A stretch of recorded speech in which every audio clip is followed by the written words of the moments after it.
കർത്താവ് പറഞ്ഞു, ചോദിക്കുവിൻ നിങ്ങൾക്ക് ലഭിക്കും, അന്വേഷിക്കുവിൻ നിങ്ങൾ കണ്ടെത്തും, മുട്ടുവിൻ നിങ്ങൾക്ക് തുറന്നു കിട്ടും. ലഭിക്കും എപ്പോഴാണ്? ചോദിക്കുമ്പോൾ. തുറക്കപ്പെടും എപ്പോഴാണ്? മുട്ടുമ്പോൾ. നമ്മൾ കണ്ടെത്തും എപ്പോഴാണ്? അന്വേഷിക്കുമ്പോൾ.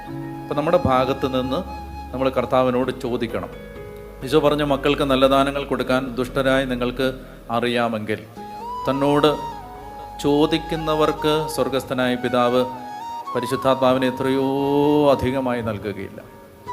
അതായത് നമ്മുടെ ഭാഗത്തു നിന്നൊരു പരിശ്രമം ഉണ്ടാവണം, അല്ലെങ്കിൽ നമുക്കൊരു ദാഹം ഉണ്ടാവണം. കാരണം നമുക്ക് ഈ ഭൂമിയിൽ ലഭിക്കാവുന്ന ഏറ്റവും വലിയ ദാനമാണ് പരിശുദ്ധാത്മാവ്.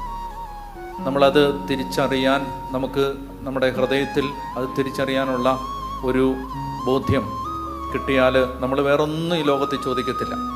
എപ്പോഴും നമ്മുടെ നാവിൽ നിന്നൊരു പ്രാർത്ഥന വന്നാൽ ആ പ്രാർത്ഥന